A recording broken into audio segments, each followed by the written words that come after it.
Do you struggle with what content to put on which platform and how much you should give away for free, how much detail you should go into, what you should save for your clients and what you should share for free online? Is that you? This video hopefully is going to help you dissect and plan how you can separate your content from what you put out there that's free and what you save for your paying clients. Something that I have developed over time, purely through all of your amazing questions about this, is a content quadrant. This content quadrant is something that I now use when I go to events, and it's really useful when you are learning from other people to start thinking about how you can then separate your content based on what you've learned. But it's also really useful for any of you in that planning stage. So I would recommend that you get yourself a pen and paper and you take notes on this video and see if you can start implementing this for your content. So my content quadrant has 4 quarters and you just separate them on your page, a line this way and a line this way, and you end up with 4 boxes.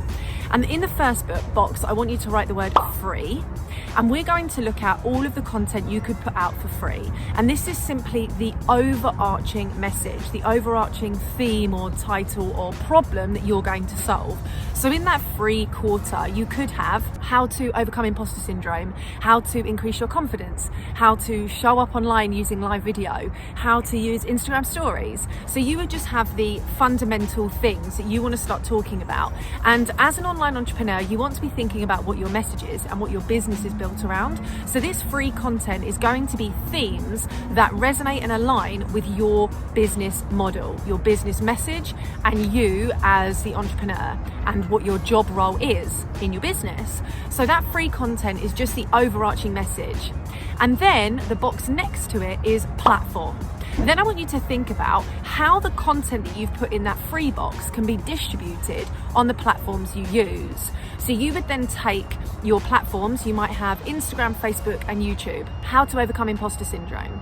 On Instagram, you might do 3 quick top tips in your stories. On Facebook, you might do a live, and on YouTube, you might do a pre-recorded video. So all you then do is take each of those free themes and break it down into how you would actually share that on each platform. And this is just the how, it's not the what. So this is just how you would share it, whether it's a story, a live, a post, a blog, an article, a video, a podcast. How are you going to share each piece of content? Underneath, you then put detail. That's your next subheading.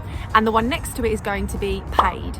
So detail would be, what are you going to actually share on imposter syndrome on these 3 platforms? And you would write out 3 to 5 top tips, things that you are happy to share with anyone. You're happy for all of your community to learn and implement and actually put these in place. So you would then pick your 3 or 5 top tips and you'd write underneath, so you'd have imposter syndrome and 3 to 5 things that you would then put into a live or stories or a pre-recorded video or a podcast or a blog. So all you're doing is giving the exact same content in different ways. You are repurposing your free content to suit the style of the platform that you are on. And then you go to your paid quarter. How are you going to make that a deeper, more in-depth experience for your paying clients? So that could be, what activities or tasks or homeworks or interactive things will you do with your clients around imposter syndrome?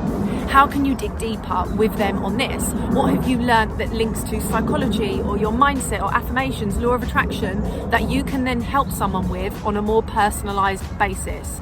So all you're doing is thinking about your free quadrant. What do you stand for? What are your core messages? What are your core themes? What are the things that you are teaching people about? Then which platforms are you on and how do you show up on those platforms? Is it lives? Is it videos? Is it in a group? Is it written? Is it blogs? Is it interviews? Is it audios? And then how can you create 3 to 5 strategies, techniques, or pieces of content around that overarching theme that you can put and simply share and style the content to suit the platform? And then you go further and say, how can I actually serve my clients on a deeper level with this topic? So ultimately, the answer to what do I share on each platform is, you share the same thing, you just message and package that thing differently. What do I keep for my clients? all you do is take your clients to a deeper, more personalized and bespoke journey and experience with you. What do I share for free? As much as you want and in as many ways as you can repurpose. It's not the amount of content you share, it's the depth of that content that makes the difference and embeds that experience into your paying clients. The depth, the personalization. Once you've done this activity, my next activity for you is to actually, on a new piece of paper, list out your platforms. And I want you to actually really understand who is showing up on those platforms and what do they really love. So Instagram, I want you to then dissect your Instagram.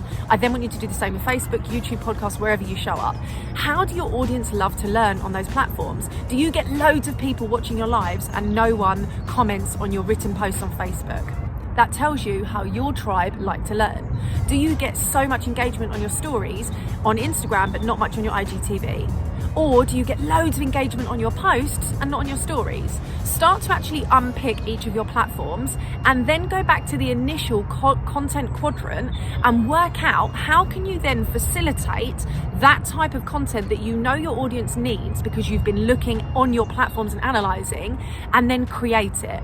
So the fundamentals behind this are all of your key messages will be the same for your free content and your paid content. It's just the delivery. You will repurpose the same message in 4 or 5 different ways to suit the platform. You will then make sure that you are on the platform in a way that suits your ideal client and community so they can resonate, relate and engage with you.